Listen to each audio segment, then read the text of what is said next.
Vikings. Over 1,000 years ago, these fierce warriors swept like a storm through the world.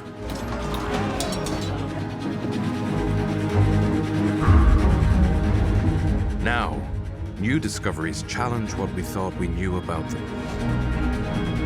We often think of them as being barbarians. They weren't barbarians. They just had a completely different view of the world to the way that we would look at it today. A discovery on a remote island suggests that the Vikings called on supernatural powers in their quest for riches.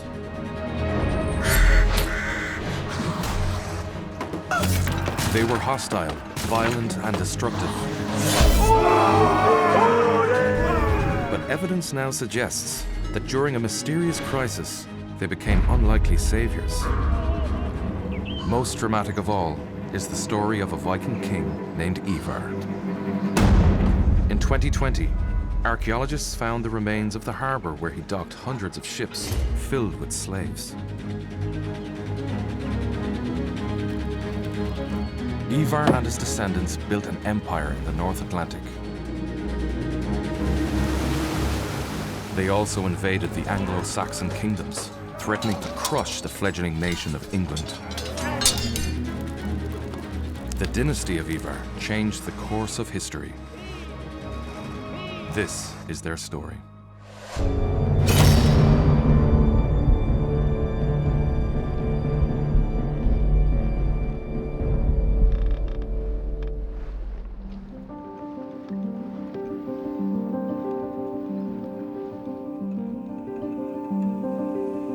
Who were the Vikings? And why did they leave their homes to raid and invade far-off lands? To answer these questions, we must follow the trail back to its source. Many Vikings originated in Norway and its oldest city, Tonsberg. Vikings founded a trading post here towards the end of the 9th century. Today, the city is home to the Oseberg Viking Heritage Foundation.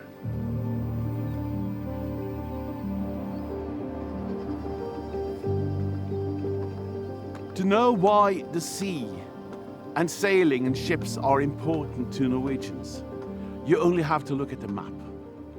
Look at our coastline. Look at all the fjords and all the inlets and all the islands. And remember that roads are a modern invention. Adhering to a belief system that glorified war, the Vikings may have felt a duty to attack the Christian lands across the sea to the west. But they also had other motivations. So the Scandinavian society was a hierarchy. The possibilities for moving up in this hierarchy was very small. The going abroad, the possibilities of getting resources back, to climb the social ladder. And this could have been one of the reasons for risk-taking. So they would first travel to gain the loot necessary to establish social status. If you had tremendous, fancy, exotic things, that established you as an important person. If you had more slaves than your neighbor, that established you as an important person. And now, another possible reason for the exodus of Vikings has emerged. They faced a powerful and unpredictable force: the climate. Information about weather conditions in the past has always been limited. But now, science unlocks extraordinary information about climate history. The climate leaves traces that remain in the landscape for centuries, locked in the tree rings of ancient oaks. Dendrochronology, or tree ring dating, allows scientists to chart weather conditions through the ages. The Old World Drought Atlas is an online resource that looks at European tree ring data going back over 1,000 years. The data shows that around 794 AD, a severe drought struck northern Europe. This graphic map shows the worst affected areas. Scandinavia suffered badly. As dry year followed dry year, crops just wouldn't grow. In Western Scandinavia, resources stretched to breaking point. Desperation drove many to extreme measures. Because of this drought that's occurring in Scandinavia at the time, they have an incentive to leave, looking for alternative resources. And at the same time, too, they're finding very rich monasteries from which they can pull portable wealth. You go because there's not much left for you at home. Population pressures in the homeland are forcing starvation in some parts of Scandinavia. In the 8th and 9th centuries, Scandinavians were world leaders in shipbuilding. Using basic materials like wood and sheep's wool, they fashioned sleek and sophisticated longships. In Tonsberg, modern shipbuilders construct exact replicas of these vessels. The Gokstad ship, which we are building a replica of, is the biggest known Viking ship. Probably will use 5 to 6 years, which will be a lot longer than what the Vikings would have done, because they could put in, of course, a lot more manpower. And also, it's more difficult, actually, to make an exact replica than the original. The original, nobody can tell you shouldn't have done this. On a replica, of course, you can. The team used the exact same methods, tools, and materials as their Viking forebears. Every plank is shaped by hand and hand tools alone. So, for example, the keel is a tremendous job. You start with an oak log, the diameter like this, and you cut it down to the size you see in the yard here. It's a tremendous amount of work. When building the Gokstad ship, we are trying to make it as close to the original as is possible to do. That includes using the same kind of tools that the Vikings would have used, and also the same kind of timber for the ship itself, which means, for example, we won't use a saw, because the Vikings didn't have saws. We can still visit original Viking ships. Archaeologists have unearthed several that the Vikings buried over 1,000 years ago.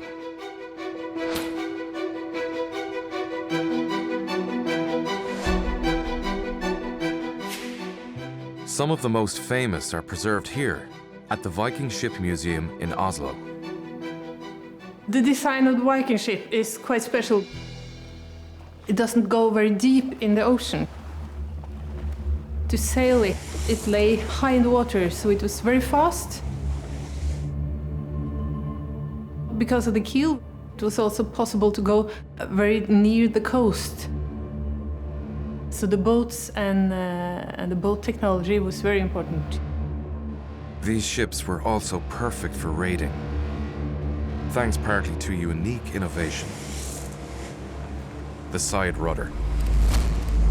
The Vikings could lift the side rudder out of the water quickly, allowing them to maneuver right up to the shore. A real advantage when launching surprise attacks.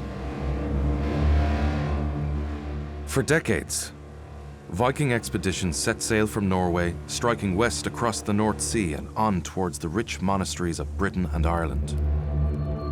Among them were two proud and ruthless leaders, Olaf the White and the Viking king Ivar. Now, a new discovery in Dublin, Ireland reveals more about Olaf and Ivar and the international scale of their power and ambition. Hidden in the centre of Dublin, the castle gardens are an oasis in the bustling capital. Once, a large pool or lake occupied this site. It was a massive Viking harbour, packed with warships and slave ships. Locals called it the Black Pool, or Dublin, and this gives Dublin its name.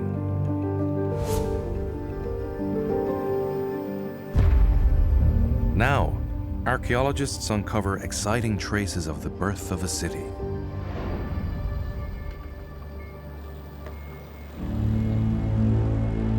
In 2020, archaeologists excavated a large site directly beside the castle gardens. The team dug down through the centuries, uncovering material from over 1,000 years of history. And soon they made an important discovery. The archaeologists believe they have unearthed part of Dublin's original Viking harbour.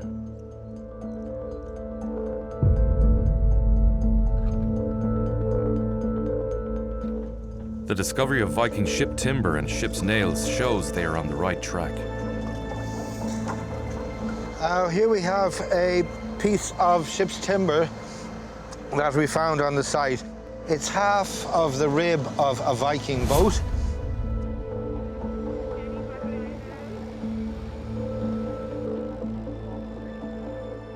The evidence suggests Dublin's Viking harbour was huge, large enough to accommodate 200 ships. But who built it? Could it be the Viking kings who ruled Dublin from around 850 AD? So these characters, Olaf and Ivar, kind of burst into the Irish historical scene in the early 850s. They're two leaders who are working together. In some sources, they're identified as brothers. And they are politically active for over 2 decades in Ireland. The new discoveries at Ship Street show just how extensive the Dublin settlement was under Ivar's rule.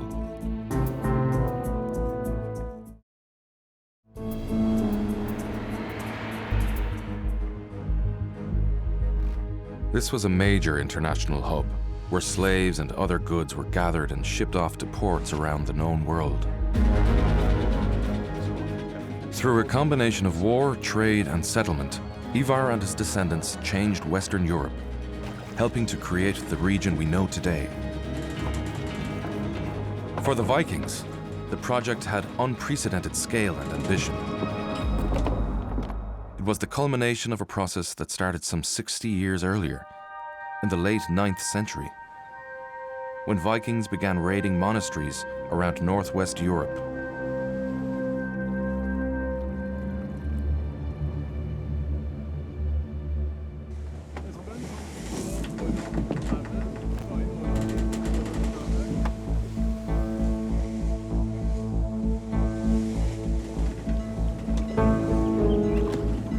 The Norse at this time in Scandinavia were not practicing Christians. They were following their own religion. So they didn't have the same moral obstacles from plundering monasteries, which were rich with silver and gold. These monasteries and churches were largely unprotected, which meant that the Norse were able to come over and pillage them without much opposition.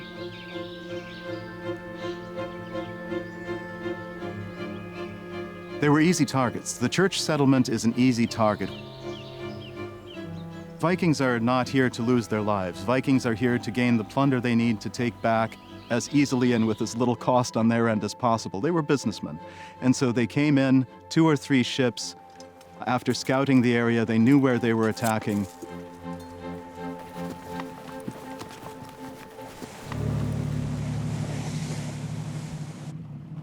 In 793 AD, Vikings attacked the monastery on Lindisfarne Island, off England's northeast coast.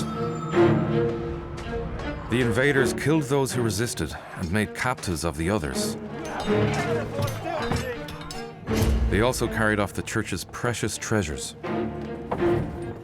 Soon, others would follow their lead. Vikings didn't set out initially to come to Ireland. They gradually came down the Atlantic, really, and they would only have travelled in the summertime. Initially, they went what is called a Viking, hunting for prey. They weren't out to conquer anywhere. They were just plunderers, raiders. They came down the Scottish Islands, down along. touching mainland Scotland, the north and the west, and then touching the north part of Ireland, Rathlin Island, down into the Irish Sea.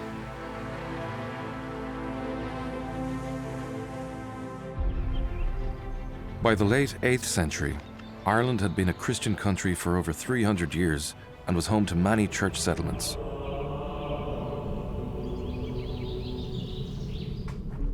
These monasteries produced art objects and stunning illuminated manuscripts. But Ireland wasn't simply a land of saints and scholars. It lay splintered into dozens of small kingdoms, ruled over by kings and petty kings. These rulers regularly fought among themselves and often took prisoners during these conflicts. For the Irish, violence and slavery were everyday facts of life.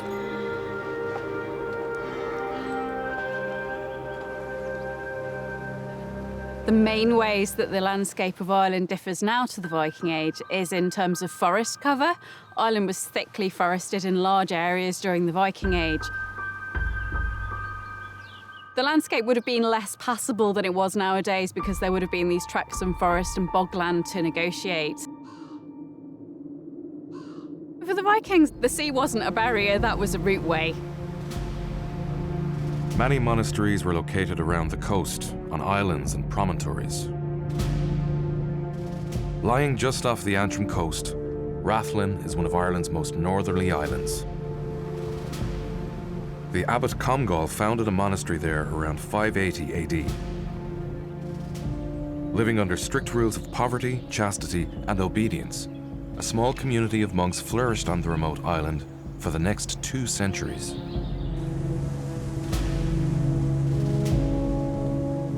But in 795, Viking longships headed southwards along Scotland's west coast in search of targets and booty. Rathlin and its monastery lay directly in their path.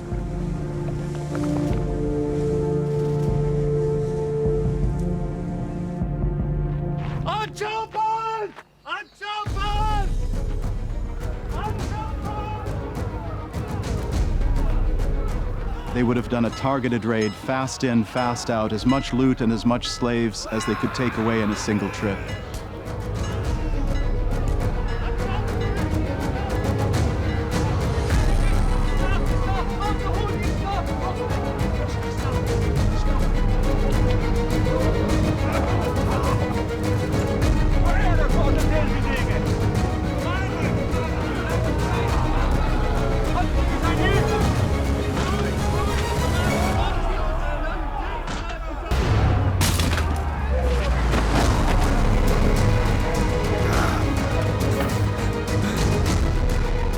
The attackers plundered the sacred shrine. Those who resisted were taken prisoner or killed. Then they set fire to the monastery.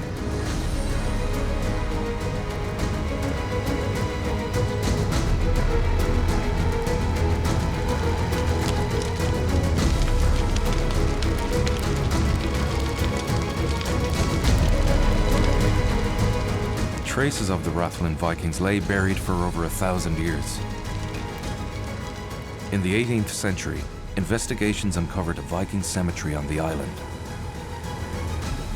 And a few years ago, archaeologists made a fascinating discovery nearby.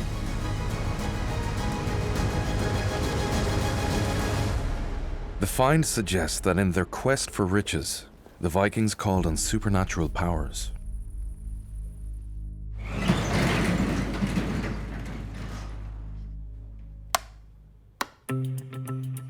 In 2018, the renovation of a house in Rathlin village uncovered the remains of a woman. Buried alongside was an ancient brooch. Its presence indicated that whoever this woman was, she died a very long time ago. In Belfast, archaeologist Stephen Gilmore carried out a post-excavation analysis of the remains. Once we'd recovered the archaeology, we cleaned the bones. She had lived a very hard life, and there was a great deal of evidence of wear and tear in her joints, evidence of degenerative joint disease, osteoarthritis in her back, evidence of it in her kneecap, her hip joints, her hands, her neck. Basically, she would have lived in constant pain.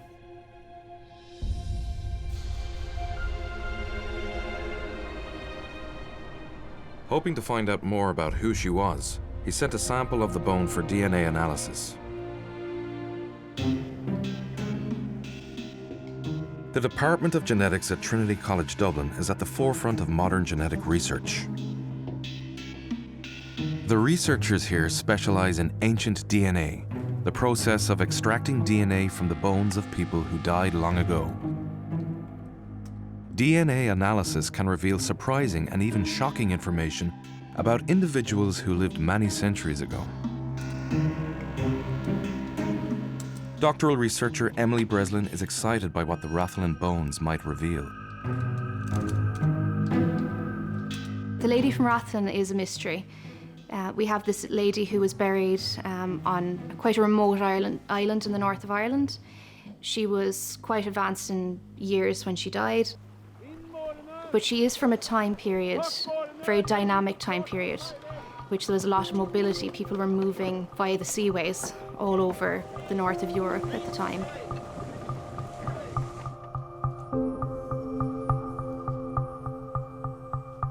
Extracting DNA from modern day individuals is very, very easy. We can get DNA from the blood, tissues, even saliva.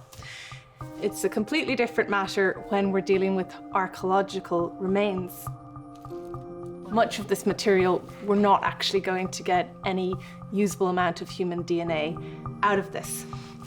But there are some skeletal elements that are particularly good at preserving ancient DNA, what we call the petrous temporal bone, which surrounds the inner ear. Ancient bones are often in such bad condition that survival of a petrous bone is by no means guaranteed.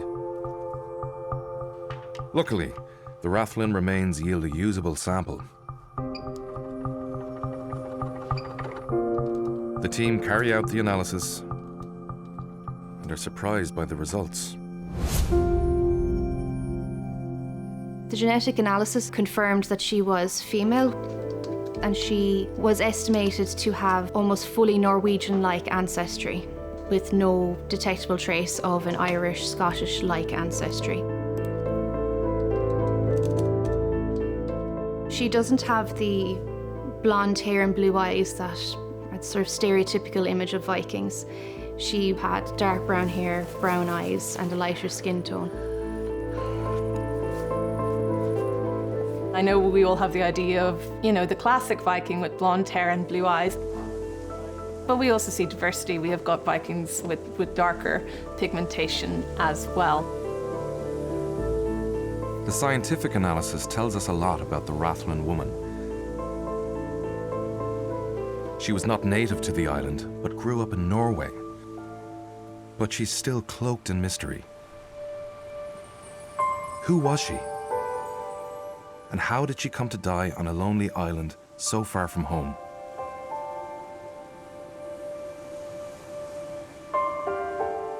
Could she have been with the Vikings who raided Rathlin in 795 AD?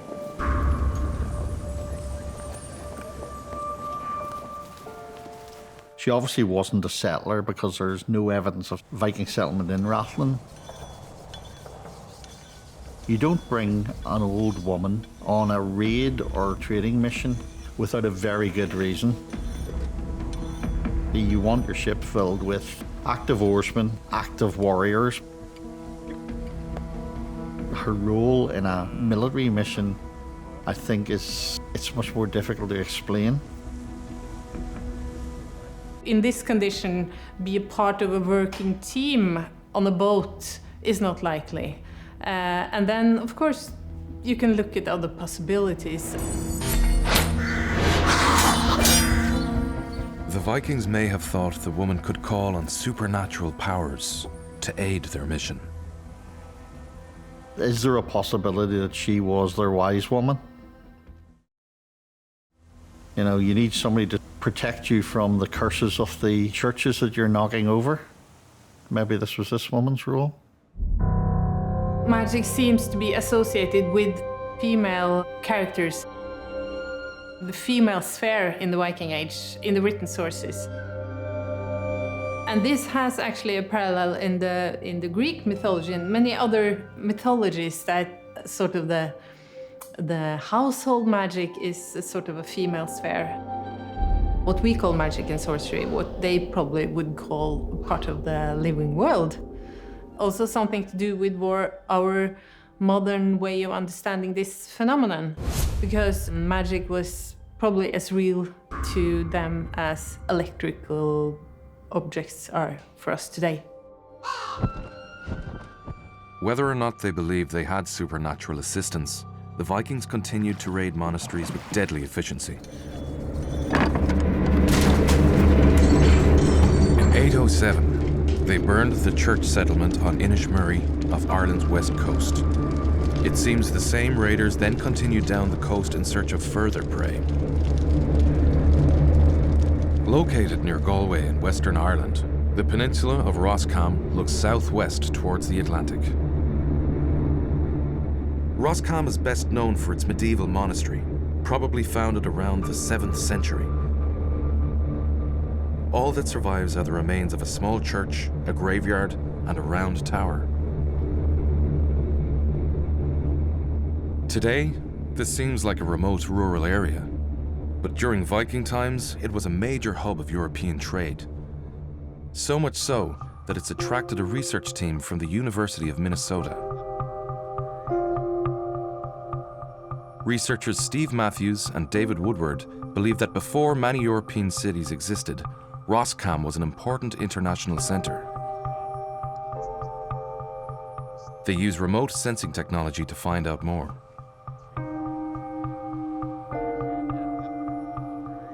It works by shooting a pulse into the ground. It refracts back disturbances in the ground. And what we're looking for is refractions that show human habitation or human, so right angles, square features, longer features that wouldn't necessarily be a geological feature. The data suggests this open field was once crowded with buildings. Most likely workshop areas. We know that they were working a lot of iron here. We're looking at ironworks and forges. They were milling grain here. They were doing leather work. And really, monasteries operated as a craft center for the local area.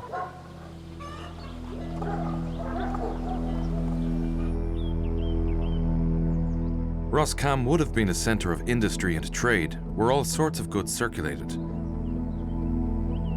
and a tempting target for the Viking raiders. It's hard to know what the Vikings knew about Roscom before they came. It may have been a target of opportunity, but the site certainly was connected with much larger trade routes in the Atlantic. The trade routes which we know were begun in the Bronze Age with the Phoenicians that stretched from North Africa, Egypt, up the coast of Spain, all the way here to Galway Bay, north to Scotland.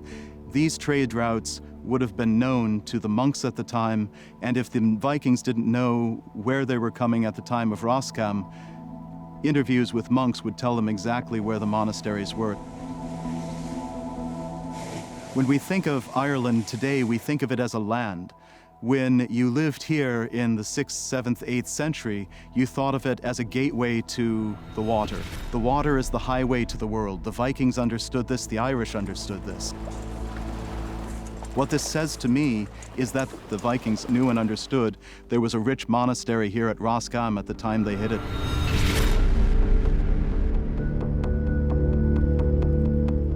The medieval Irish annals are year-by-year records of important events, written down by monks. An entry for 807 AD chronicles the attack on Roscom. The heathens invaded Roscom. The moon was turned to the color of blood. The moon turning to blood, often that's interpreted as an eclipse.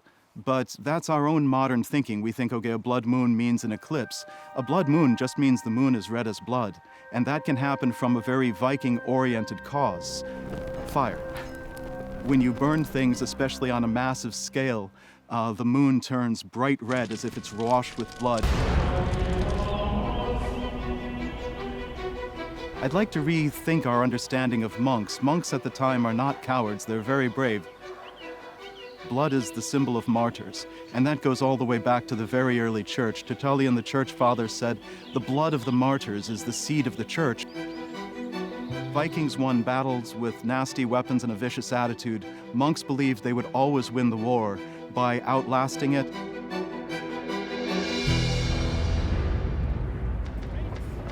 Even so, the Viking raids had a devastating impact, both physically and psychologically. People lived in fear of the threat that lurked on the sea. Wherever the Vikings struck, the only trail they left was the blood washed out with the tide. The quick-fire raids continued for decades. The Vikings carried off their booty and returned home. But from around 840 onwards, they started to establish more permanent settlements. To the Vikings, the sea was everything. It was their highway, a means to travel, to raid, and to trade. So when they decided to set up permanent bases, it made sense to use sites on the coast and on rivers. These settlements grew into towns. Something that has really been quite revolutionary in archaeology over the last 20 years is an understanding about how big some of these early Viking camps were.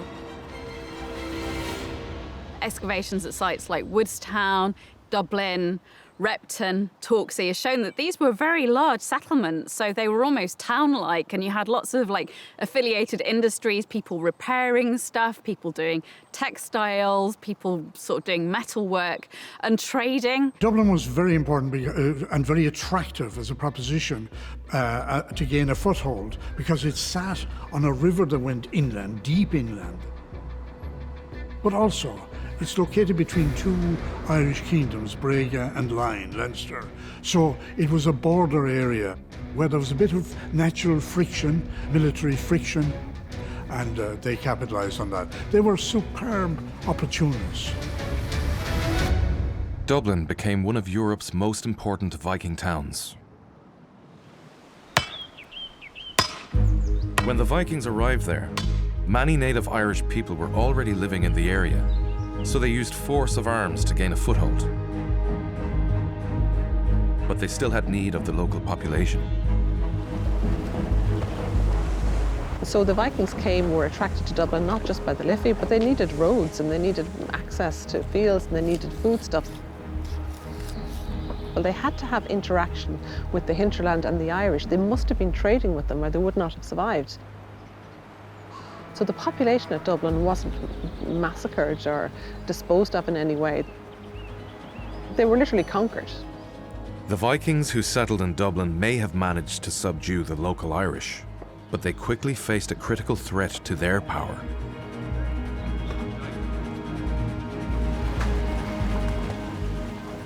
Around 850, a new contingent of Scandinavians headed for Ireland. The Irish call them the Dark Foreigners. When this group emerges, they are in conflict with other bands of Vikings that are in Ireland. One group is called the Dark Foreigners, and one group is called the Fair Foreigners. Using the terms dark and fair in other contexts in Irish language, they can sometimes mean new and old, the idea of maybe older being fairer, more eminent, and newer sort of then having slightly negative connotations. The new or Dark Foreigners were led by two formidable Viking kings, Ivar and Olaf the White. They seemed like a different breed, more ambitious and ruthless than the Fair Foreigners. And soon, they showed their predecessors who was in control.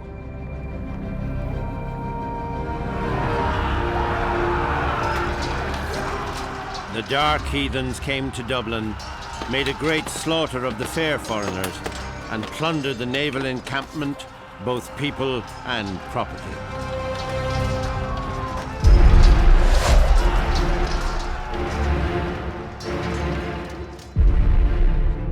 Ivar and Olaf were now in command of the Dublin settlement and its extensive harbour. They had come with big ambitions. With routes by sea to Britain and Europe, Dublin was perfectly positioned for international trade. Its principal commodity was neither food nor precious items, but human flesh. The Norse did not introduce slavery to Ireland. Slaves were very much a presence within Irish society prior to the arrival of the Norse. What the Norse saw was an opportunity to profit from the slave trade because they had the ship technology that could bring them further afield and export these slaves further afield for a higher profit. Slavery was an accepted part of Gaelic life. The difference is that the Viking mentality was, I could almost say, practically nihilistic, but it was also eternally optimistic. They lived for the moment, so to them, if you could fight on your 2 feet and you didn't want to be a slave and you fought back, well, good power to your elbow. But if you couldn't withstand them, then you were fair game.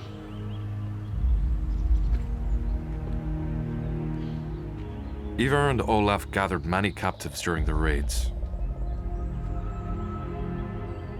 They also traded with Irish kings, who sometimes handed over prisoners in return for Viking silver.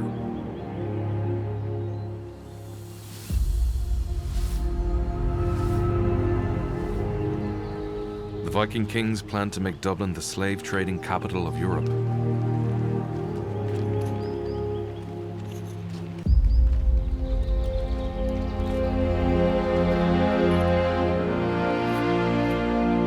And to realize this, they equipped and maintained large numbers of warriors.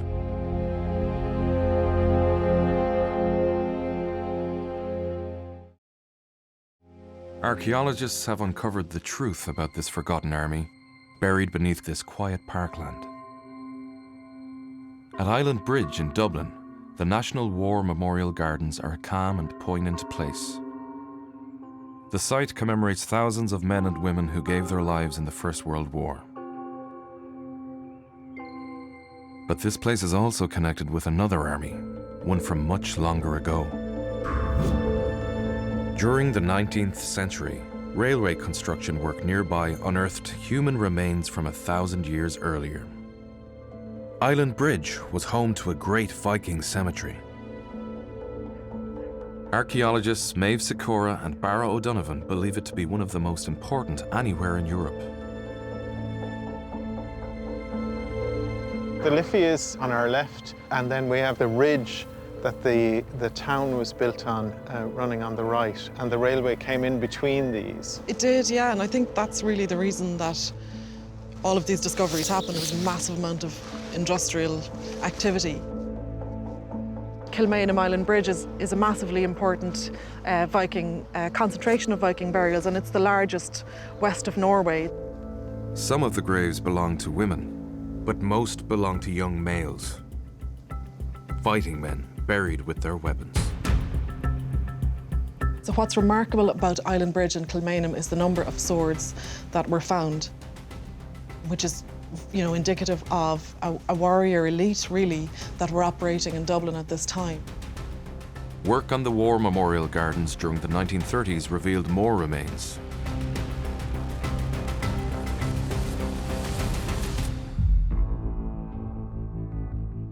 Five other Viking skeletons were discovered. And one of these is actually an incredibly well-preserved skeleton, and again, one of the few complete skeletons that survive. And he was about 1.87 meters tall, so a very, very tall, strong individual. And he was discovered again with his weapons. The entire grave was block lifted and brought into the National Museum for excavation in the museum.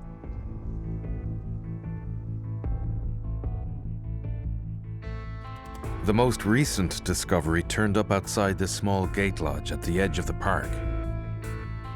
During the 2000s, a contractor laying cables here unearthed a sword and part of a spear. Further investigation revealed human bones.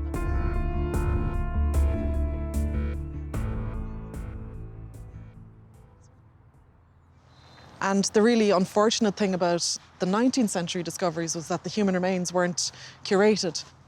So this was, obviously very exciting to think that something might still remain. It may be the sort of last remaining trace of in situ Viking burials in this part of Dublin. Modern technology allowed for a scientific investigation of the remains. This individual died between about 18 and 20 years of age, so he was a young man. Isotope analysis done on a tooth indicates that this individual did not grow up in Ireland. He was probably born somewhere like Scandinavia and moved to Dublin in his later life. So this Viking sword from Island Bridge, we think dates to the 9th century AD. And we know this because we've compared it with other examples that were found in Norway. So it's a Scandinavian weapon, and it was the weapon of a warrior.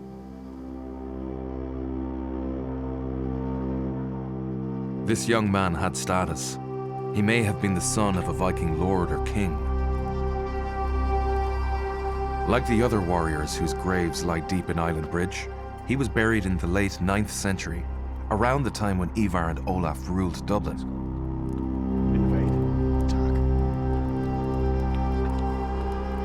Dublin's Viking kings equipped and maintained this powerful army. But why?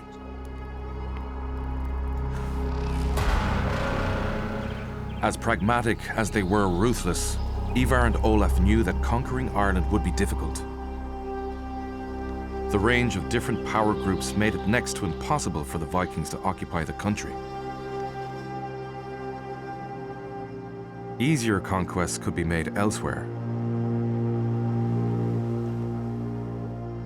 The Viking kings looked to the land that lay eastwards, across the grey swells of the Irish Sea. In 865 AD, Ivar embarked at the head of a force of Dublin Vikings. They journeyed to the east coast of England, where they joined up with other Viking bands. These warriors were united by a common goal: to conquer England. They are known as the Viking Great Army. They were intent on conquest. Ivar is remembered both in history and in legend being a prominent leader within the Viking Great Army. We can see him moving between both islands for the purpose of political campaigns. The Vikings moved into Northumbria. With two local kings locked in a bitter civil war, the region was in disarray. Taking advantage of the chaos, the Viking army captured the region's main city, York. Faced with a common enemy, the rival kings put aside their differences and tried to recapture York. But the invaders defeated and killed them. For decades to come, York would be a Viking city.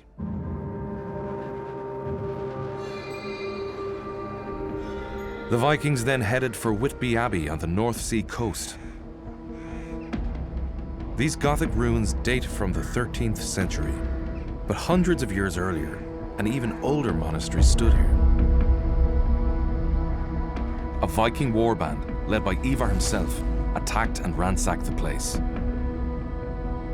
Soon afterwards, it stood abandoned and empty.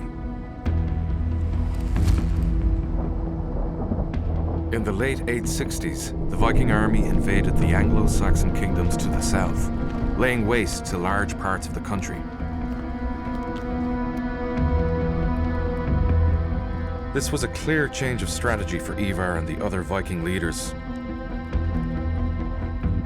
Instead of making quick smash-and-grab raids, they now focused on conquering large tracts of territory. Ivar's campaign in Britain succeeded beyond his wildest hopes.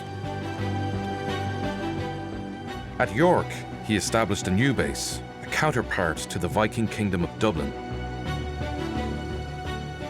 We sometimes have stereotypes of Vikings as kind of meatheads who didn't really plan things out, but to organise such a successful political kingdom that stretched across the Irish Sea, that required a huge amount of planning. Ivar and Olaf had also gathered a huge supply of the most lucrative commodity in the Viking world. In 871, the annals recorded a dramatic event. Olaf and Ivar returned to Dublin with 200 ships, bringing with them in captivity to Ireland a great prey of Angles and Britons and Picts. In all, there must have been thousands of prisoners. For the Vikings, these captives were an extremely valuable commodity. They became part of a slave trading empire stretching from Ireland to Scandinavia and the distant reaches of Europe.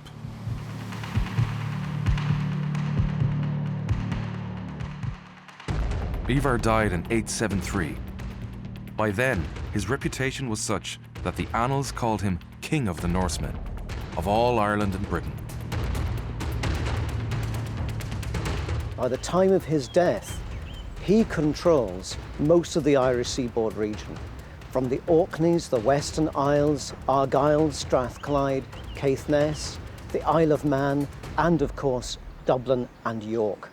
It's a massive, vast area of territory that one man has carved out in his lifetime. I mean, I can see the empire being kind of credible in some ways. They certainly cross boundaries, and we're talking about pan-maritime kingdoms here.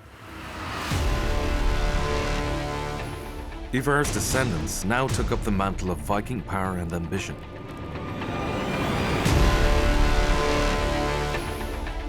One after another, his sons and grandsons succeeded him as kings of Dublin.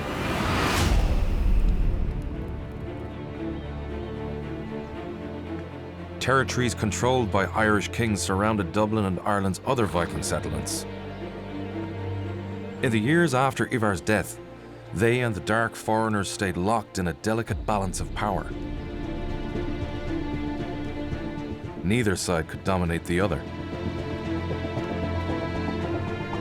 But the Vikings needed a steady supply of captives for the slave trade. So they continued raiding.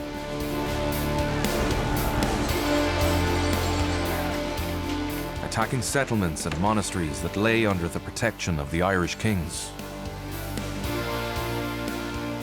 Just north of Dublin stood the Irish kingdom of Brega, centred around the ancient passage tomb of Knowth. The Vikings had attacked and plundered the site in the past.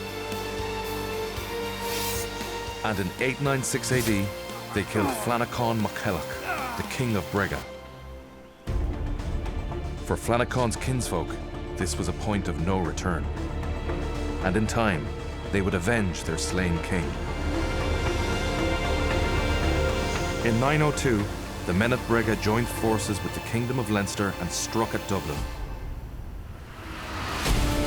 It seems the two-pronged Irish attack caught the Vikings off guard. They were at the height of their power, you know, that they had already won sort of great victories in Britain and Ireland, and so to overturn that would have required quite a lot of planning and good luck to achieve that victory. The heathens were driven from the fortress of Dublin, and they abandoned a good number of their ships and escaped half dead after they had been wounded and broken. By now, all of Ivar's sons were dead. Several of his grandsons survived the attack and fled to Britain and France. The Dublin Vikings had suffered a devastating setback. But this was far from the end of the dynasty of Ivar.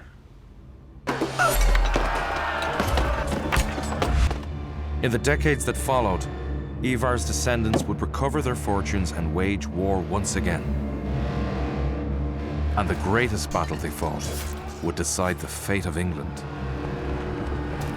All the evidence we've got suggests that there were thousands of people who participated in the battle. There was a huge gathering of military power by the standards of the time. Where the battle was fought will be where the birth of the nation of England happened.